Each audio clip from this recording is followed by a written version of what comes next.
সাধারণ মানুষ কি জানে যে আপনারা কি ক্লিয়ার করছেন যে আপনারা যদি কখনো ক্ষমতায় যান, ইসলামী শাসন কায়েম করেন, তাহলে শাসন ব্যবস্থার সব স্তরে কিরকম ভাবে সেটাকে আপনারা প্রবর্তন করবেন শাসন ব্যবস্থাটা? যেমন ধরেন আপনার বিচার বিভাগের কথাই যদি জানি, ইসলামী শাসনে তো আমরা দেখেছি চুরি করলে হাত কেটে দেওয়া, মানে আপনারা কি চুরি করলে হাত কেটে দেবেন, নাকি সেই আমাদের যে ধারাগুলো আছে আমরা যে বিচার ব্যবস্থাকে অনুসরণ করছি সেটা ব্রিটিশ সময়েরই বলি আর যাই বলি না কেন সেটাই আপনারা অনুসরণ করবে, সেটা কিরকম হবে? আচ্ছা, এটা একটু লম্বা আলোচনা, বাট আমি লম্বায় যাব না, শুধু বোঝার জন্য আমি দর্শকদের উদ্দেশ্যে বলছি যে এটা আমরা সেভারাল টাইম আলোচনা করছি এবং ফেজ বাই ফেজ জাতির কাছে আমরা তুলে ধরছি। এবং চোরের হাত কাটার প্রশ্নে আগে ইসলামের বিধান হচ্ছে চুরি না হয় সেই পরিবেশে আগে ইসলাম নিশ্চিত করতে চায়।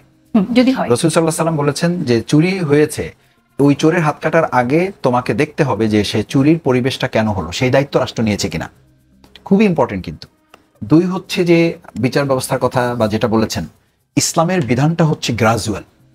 আপনি মদ খাওয়ার প্রসঙ্গ নিশ্চয়ই জানেন, মদ কিন্তু প্রথম দিনই কোরআন নাজিল করে বলা হয় না মদ হারাম করে দাও। প্রথমে বলা হয়েছে তোমরা মদ খাও, কিন্তু মানে এটার অনুপকার, মানে এটার যে মানে ক্ষতি আছে এটা তোমাদের জানতে হবে। দুই হলো মদ খাও, নামাজের সময় খাও না।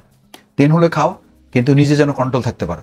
চতুর্থ ধাপে এসে দেখা গেল যে আল্লাহ তাআলা বলছেন যে না, এটা খাই আসলে কন্ট্রোল থাকছে না সে, তখন গ্র্যাজুয়ালি তাকে বলা হয়েছে যে এবার এটা থেকে বিরত থাকো।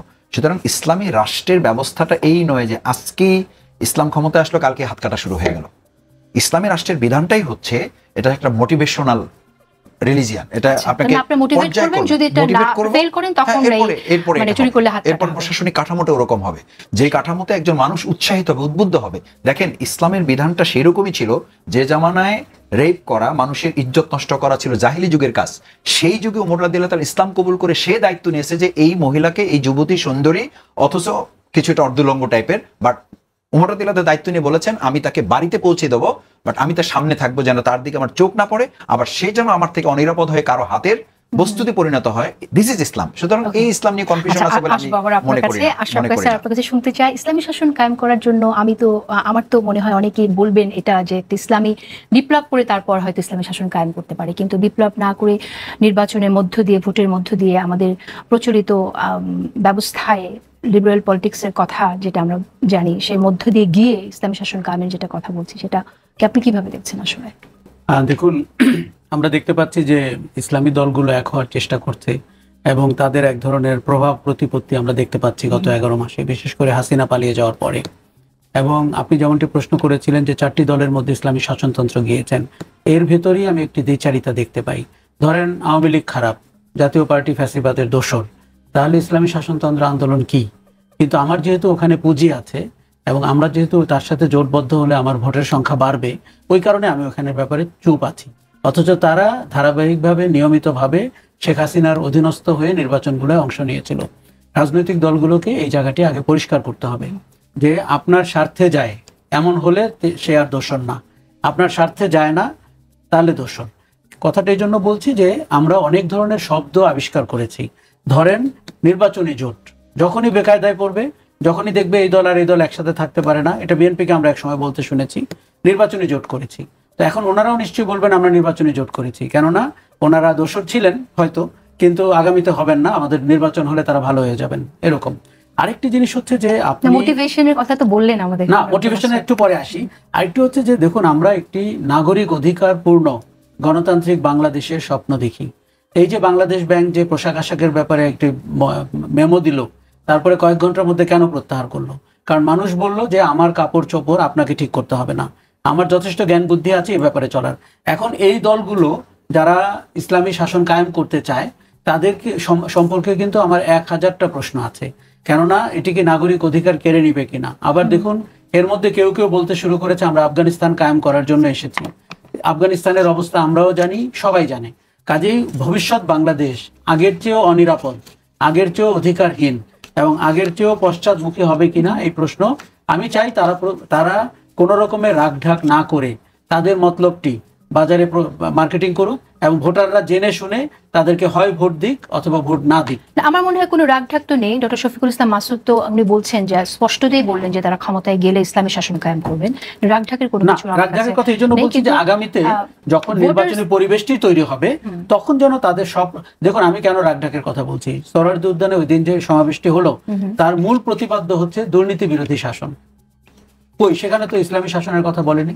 দুর্নীতি বিরোধী শাসন হচ্ছে মূল প্রতিপাদ্য, যেখানে বারবার ইঙ্গিত করা হয়েছে যে আরেকটি দল যাদের ক্ষমতায় আসার সম্ভাবনা আছে তারা দুর্নীতি করেছে এবং আমরা দুর্নীতি করব না এবং আমরা তরুণদেরকে আকৃষ্ট করছি।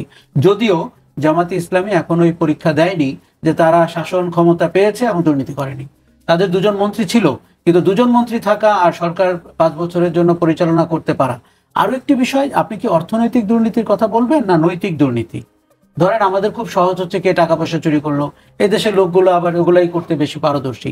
কিন্তু আপনি যদি সিস্টেমেটিক কারাপশন করেন, আপনি যদি একটি দেশকে ভেতর থেকে বদলে দেওয়ার চেষ্টা করেন, আপনি যদি প্রশাসনের ভেতরে ঢুকে পড়েন এবং প্রশাসনের লোকগুলোর মেমো রাইটিং দেখলে আমরা বুঝতে পারি তিনি কোন ঘরানা থেকে এসছেন, কোন রাজনৈতিক ঘরানা থেকে এসছেন, তাহলে কিন্তু এটিরও একটি মানে আপনার বিচার আচারের ব্যবস্থা করতে হবে যে আপনি নৈতিকভাবে দেশকে দুর্নীতিগ্রস্ত করছেন কিনা, সমাজকে করছেন কিনা, তরুণদেরকে করছেন কিনা। যেমন দেখুন অনেক সময় অনেক রাজনৈতিক প্রোপাগান্ডা অনেক ইয়াংদেরকেও আকৃষ্ট করে। তারা পরবর্তীতে বলে যে আমাদের বুঝে ওঠার আগেই আমরা এর সাথে যুক্ত হয়ে গেছিলাম, আমরা তখনও বুঝতে পারিনি যে তার শেষ পর্যায়টি বা অধ্যায়টি এরকম। এখন আমার যতটুকু ধারণা যে ইসলামী দল করার অধিকার অনেকেরই আছে, সবারই আছে, এবং আমরা ইসলামী আইন চাই কথা বলার অধিকার আছে। তারা কিন্তু আমাদের সংবিধানে দেশের নাম পরিবর্তনেরও সুপারিশ করেছে যে আমরা ইসলামিক রিপাবলিক অফ বাংলাদেশ করতে পারি কিনা, এর কেউ কেউ তো এই সুপারিশ করেছেন। কাজেই আমরা এগুলো সব শুনেছি, কিন্তু এইগুলোর ব্যাপারে মানুষের মতামত আপনার নিতে হবে এবং সেটি যতটা ডিরেক্টলি পিপল তাদের মতামত দিতে পারে এবং বাংলাদেশ রাষ্ট্রের আইডিয়ালস মানুষ চেঞ্জ করবে কিনা, নাম চেঞ্জ করবে কিনা, শাসনতন্ত্রের ধরন চেঞ্জ করবে কিনা। তবে এই যে মাসুদ সাহেব যে কথাটি বললেন, এটি আমাদের সরকার গঠনের যে বিসদৃশ চিত্র তার মতো। দেখুন আপনি পার্লামেন্টারি নির্বাচনে যাচ্ছেন, আপনি ওয়েস্টমিনিস্টার ডেমোক্রেসির কথা বলছেন, সেখানে গিয়ে আপনি আরো বলছেন যে পিআর পদ্ধতি করলে এটা আরো বেটার হয় কিনা। তার সাথে কিন্তু কিছুটা স্ববিরোধী, উনি যে হাত কাটার ইসলামী আন্দোলনের কথা বলছেন বা শাসনের কথা বলছেন, অথবা উনি বলছেন মানুষকে আগে উদ্বুদ্ধ করবেন, এগুলো কিন্তু বায়বীয় শব্দ। উদ্বুদ্ধ করা আর তার প্রয়োগ আমরা দুটিই কিন্তু দেখেছি। উদ্বুদ্ধ করা তেমন খুঁজে পাওয়া যায়নি, প্রয়োগটি কিন্তু অনেক চোখে পড়েছে। কাউকে কিভাবে মৃত্যুদণ্ড দেওয়া হয়েছে, কিভাবে হাত কাটা হয়েছে, কিভাবে শাস্তি দেওয়া হয়েছে, কিভাবে নারীদেরকে আবার পেছন দিকে নিয়ে যাওয়ার চেষ্টা করা হয়েছে, কিভাবে ধর্মের অবমাননা হয়েছে বলে অন্য ধর্মের মানুষকে, এমনকি নিজ ধর্মের মানুষকে আপনার সাংঘাতিকভাবে হেনস্থার শিকার করা হয়েছে। এই জিনিসগুলো কিন্তু মানুষ হয়তো ভুলে যায়নি এবং আগামীতেও ভুলে যাবে না। আচ্ছা, একটু ভিন্ন প্রসঙ্গে যাই, তার আগে নাম নিয়ে একটু কথা বলতে চাই। আপনি তো নামের মানে বাংলাদেশের নাম পরিবর্তনের কথা বলে যে জামাত ইসলামী চেয়েছে, আমরা দেখি যে জামাত ইসলামের শুভাকাঙ্ক্ষী, গুরুত্বপূর্ণ শুভাকাঙ্ক্ষীদের দু একজনের কথা, বিশেষ করে আমি ফরহাদ মাজহারের কথা আমি জানতে চাই। তিনি তো বলেছেন জামাত ইসলামীর নাম পরিবর্তন করা উচিত। জামাত ইসলামী কি নাম পরিবর্তন করার কথা ভেবেছে? এই পরামর্শ নিয়ে ভেবেছে কিনা একটু শুনতে চাই। না, জামাত ইসলামী সম্পর্কে কোনো একজন শুভাকাঙ্ক্ষী, শুভানুধ্যায়ী কিংবা কোনো একজন বুদ্ধিজীবী এটা তো বলতেই পারেন, শুভাকাঙ্ক্ষী হিসাবে তিনি বলেছেন বলে আমি বিশ্বাস করি। কিন্তু আপনি নিশ্চয়ই খেয়াল করবেন যে 2024 জুলাই আগস্ট গণঅভ্যুত্থান পরবর্তী, বিশেষ করে 19শে জুলাই প্রোগ্রাম, তার আগে আমাদের 17 বছর নির্মম নির্যাতন, নিপীড়ন, আমরা তো কোনো কিছু গোপনে করি নাই, আমরা সবকিছু প্রকাশ্যে করেছি। তারা ব্যক্তি শফিকুল ইসলাম মাসুদকে পছন্দ করেন বা ডাক্তার শফিকুর রহমান অথবা জামাত নেতৃবৃন্দকে যতখানি পছন্দ করেন, মূলত তারা এই দলকেই পছন্দ করেন। সুতরাং সেই দলের কর্মী, সৌদি শুভাকাঙ্ক্ষীদের পক্ষ থেকে এই প্রস্তাব এখন পর্যন্ত কোথাও থেকে আসছে বলে আমার জানা নেই। তাহলে তিনি এই সাজেশনটা কেন দিলেন? এই পরামর্শটা তিনি কেন মানুষ ভালোবাসেন, জামাত ইসলামীকেই মানুষ ভালোবাসে। আর আপনি কোনো একটা নাম চেঞ্জ করে, আপনি আইডিওলজি যদি আপনার একই থাকে, এই নাম চেঞ্জ করতে আপনি কি লাভ হবে? এটা আমি মনে করি একটা ধূর্ততা ছাড়া আর কিছু না। সুতরাং সেই জায়গায় জামাত ইসলামী ব্যাপারে চিন্তা করছে না। আর দ্বিতীয় যেটা আমি বলছি যে ইসলামী শাসন এবং সেখানে দুর্নীতির ব্যাপারে আমির জামাত আরো কিছু কথা বলেছেন। আমরা ট্যাক্স ফ্রি গাড়ি নেব না, তারপরে জবাবদিহিতার আওতায় নিয়ে আসা হবে। এই প্রত্যেকটা কথাই কিন্তু ইসলামিক মানে কনসেন্ট্রেশনের কথা, ইসলামিক সেন্টিমেন্টেরই কথা। মানে আপনি শুধু ইসলামী শাসন বললে তো আর ইসলামী শাসন হবে না। যেটা আপনি জিজ্ঞেস করেছিলেন যে মোটিভেশনটা কি, মোটিভেশনই হচ্ছে এটা। এবং সেই মোটিভেশনের আমরা প্র্যাকটিক্যাল ফরম্যাট, যেটা আমার ভাই বলেছেন যে আমরা পরীক্ষা দিয়েছি কিনা, আমরা পরীক্ষা কিন্তু দিয়েছি। ফার্স্ট পরীক্ষা দিয়েছি, আমরা মন্ত্রণালয়ে থেকেছি। আমাদের প্রায় 2-1টা ব্যতিক্রম বাদ দিলে সব সংসদে আমাদের সংসদ সদস্যরা ছিলেন এবং সেখানে তারা এরকম বেশ কিছু গুরুত্বপূর্ণ বিষয় সংসদে উত্থাপন করেছে। নামাজের বিধান ছিল না, নামাজের বিধান নিয়ে আসা হয়েছে, এটা কিন্তু জোর করে করা হয়নি। এরপরে মাথা নিচু করে ঢোকার ছিল, সেটা আমরা বলেছি। দাঁড়িয়ে শোক প্রস্তাব, আপনারা ক্ষমতায় ছিলেন না, আমরা ক্ষমতায় ছিলাম, মানে আমরা একটা পার্ট ছিলাম। বাট আমি বলছি যে এটা মোটিভেট করেই কিন্তু করা হয়েছে, এটা জোর করে চাপিয়ে দেওয়া হয় নাই। এবং এটার বিরুদ্ধে করে কোনো বিক্ষোভ কেউ করেছে বলে আমার জানা নেই। শুধু দাঁড়িয়ে শোক প্রস্তাব গ্রহণ করার বিধান ছিল। আমরা আমাদের থেকে বলেছি যে দাঁড়িয়ে তো কারো আত্মার মাগফিরাত কামনা করা যায় না, আপনি দাঁড়িয়েই যদি থাকবেন তো একটু দোয়া পড়েন। তাহলে আপনি আপনার মায়ের জন্য কি আপনি কবরের কাছে গিয়ে শুধু দাঁড়িয়ে থাকেন, আপনার বাবার কবরের কাছে গিয়ে দাঁড়িয়ে থাকেন, বলছেন আমি তো দোয়া পড়ি, তাহলে এখানে কেন আমরা দাঁড়িয়ে থাকতেছি? দাঁড়িয়ে থাকছেন, সম্মানও দেন, সাথে দোয়াটাও পড়েন, তাহলে তো দুটাই হয়ে গেল। এরপরে আমরা আমাদের দুজন মন্ত্রীর পাশাপাশি আমরা পার্টি পরিচালনা দেখেন 2024-এর পরে আমি একদম বলবো না যে আমরা মানুষের সংগঠন কোনো ত্রুটি বিচ্যুতি আমাদের হয় নাই, হয়েছে। কিন্তু আপনি যদি সিমিলারলি এটাকে বা প্যারালালি এটাকে যদি আপনি একটু দেখেন, তাহলে জামাত ইসলামী কিন্তু আমির জামাত সেদিন একটা কথা বলেছে এবং পরবর্তী একটা প্রোগ্রামে বলেছে আমরা দল পরিচালনায় আমরা সফল হয়েছি 2024 পরবর্তী, আমরা দেশ পরিচালনায় আমরা